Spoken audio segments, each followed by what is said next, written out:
Hi friends, welcome back to my channel. আমি আপনাদের সাথে গীতা। আজকে আমি আপনাদের সঙ্গে শেয়ার করতে চলেছি একটা স্যান্ডউইচ রেসিপি। রেসিপিটা কিন্তু খুবই সহজ আর খুবই অল্প সময়ের মধ্যেই আপনারা এটা বাড়িতেই বানিয়ে নিতে পারেন। খুবই অল্প উপকরণ দিয়ে বলতে পারেন আপনাদের কাছে যে সমস্ত সবজি আছে আপনারা সেটা দিয়ে খুবই সহজে বানিয়ে নিতে পারেন রেসিপিটা। আজকের রেসিপিটা আশা করছি আপনাদের সকলের খুব ভালো লাগবে। ভালো লাগলে প্লিজ একটি লাইক করে দেবেন আর কমেন্ট করে জানাবেন যে কেমন হয়েছে। ফ্রেন্ড ও ফ্যামিলির সঙ্গে শেয়ার করতে একেবারেই ভুলবেন না। আর চ্যানেল যদি নতুন বন্ধু হয়ে থাকেন তাহলে প্লিজ চ্যানেলটি সাবস্ক্রাইব করে দেবেন, পাশে থাকা বেল আইকনটিও প্রেস করে দেবেন। আর আপনারা চাইলে আমাকে ইনস্টাগ্রাম অ্যান্ড ফেসবুকেও ফলো করতে পারেন।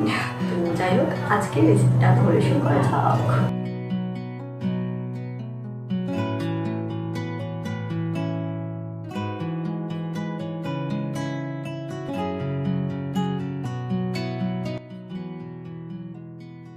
স্যান্ডউইচটা বানানোর জন্য আমি প্রথমেই এখানে দুটো ডিম ভেঙে নিয়ে নিচ্ছি। একটা মিডিয়াম সাইজের পেঁয়াজ ছোটো ছোটো কুচি করে দিয়ে দিচ্ছি। একটা মিডিয়াম সাইজের টমেটোর হাফ ছোটো ছোটো কুচি করে দিয়ে দিচ্ছি। কিছুটা গাজর দিচ্ছি গ্রেট করে। 2 টেবিল স্পুন মতো ধনেপাতা দিলাম কুচি করে। 1 টিস্পুন মতো অরিগানো দিচ্ছি। 1 টিস্পুন মতো গোলমরিচের গুঁড়ো, অল্প একটু চিলি ফ্লেক্স, বাচ্চাদের জন্য বানালে চিলি ফ্লেক্স বাদ দেবেন। স্বাদ মতো লবণ দিয়ে দিচ্ছি। লবণটা অবশ্যই আপনারা আপনাদের স্বাদ মতো ব্যবহার করবেন। ভালো করে সমস্ত কিছু মিশিয়ে দিচ্ছি। আমি এখানে লঙ্কার ব্যবহার করছি না, তবে চাইলে আপনারা লঙ্কার ব্যবহার করতে পারেন, চিলি ফ্লেক্স বাদ দিতে পারেন। আমি আগেও বলেছি যে আপনারা আপনাদের পছন্দ মতো যে কোনো সবজি দিয়েই কিন্তু এটা বানিয়ে ফেলতে পারেন। আর তারপর এখানে আমি কিছু ব্রেড একটু শুকনো তাওয়ায় সেঁকে নিচ্ছি। স্যান্ডউইচের জন্য কিন্তু আপনারা বড় ব্রেডও ইউজ করতে পারেন বা যে ব্রাউন ব্রেড হয় সেটাও ব্যবহার করতে পারেন। ব্রেডগুলো একদম অল্প করে সেঁকে নিচ্ছি। আর তারপর সেই একই তাওয়ার মধ্যে আমি 2 টেবিল স্পুন মতো রিফাইন্ড অয়েল দিয়ে তেলটা একটু গরম করে যেই ডোটা বানিয়ে রেখেছিলাম ডিম দিয়ে সেটা দিয়ে দিচ্ছি। চারিদিকে একটু ছড়িয়ে দিচ্ছি সবজিগুলো, যাতে সব দিকে সবজিগুলো পড়ে।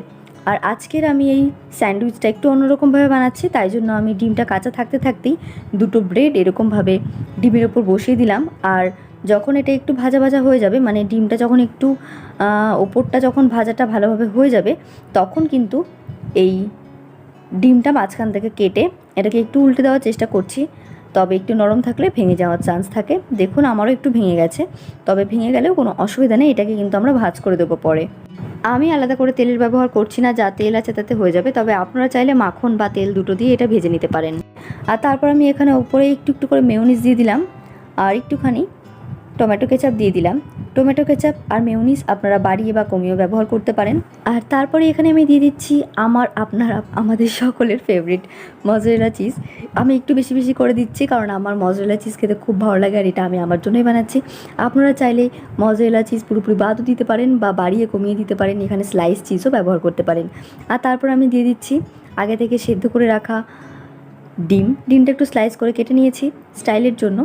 আর তারপর দিয়ে দিচ্ছি শসা, একটা করে টমেটো স্লাইস আর কিছুটা পেঁয়াজ এরকম রিং রিং করে বার করেছি। তারপর দিয়ে দিচ্ছি, আপনারা এখানে আপনাদের পছন্দ মতো স্যালাড ব্যবহার করতে পারেন, লেটুস পাতাও দিতে পারেন, তবে বেশি দেবেন না, তাহলে কিন্তু এটা বেশি উঁচু হয়ে যাবে আর তাহলে ডিমটা পরে ভাজ করা যাবে না।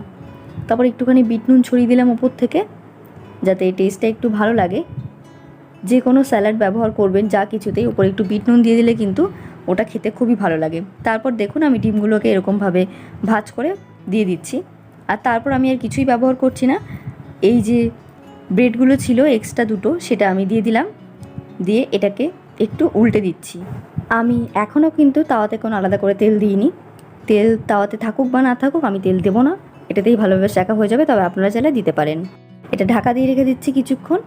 ভেতরের যে মজরেলা চিজটা রয়েছে ওটা একটু মেল্ট হয়ে গেলে এটাকে আমি নামিয়ে নেব সার্ভের জন্য। আপনারা কিন্তু এটাকে বাচ্চাদের স্কুলের টিফিন হিসেবেও দিতে পারেন বা বড়োদেরকে অফিসেও দিতে পারেন। আমি এটাকে একটু কেটে দেখিয়ে দিচ্ছি ভেতরে যে মজরেলা চিজ দিয়েছিলাম সেটার জন্য তো একটু কেটে দেখাতেই হবে। দেখুন ভেতর থেকে মজরেলা চিজটা একদম উকি মারছে, কতটা ইয়াম্মি লাগছে দেখতে। কি দেখে মুখে জল চলে আসলে তো। যাই হোক, আশা করছি আজকের রেসিপিটা আপনাদের সকলের খুব ভালো লেগেছে। ভালো লাগলে প্লিজ একটি লাইক আর কমেন্ট করে জানাবেন আপনার মতামত। আজকের মতো এখানেই বিদায় জানাচ্ছি। সকলে ভালো থাকবেন, সুস্থ থাকবেন। Thank you.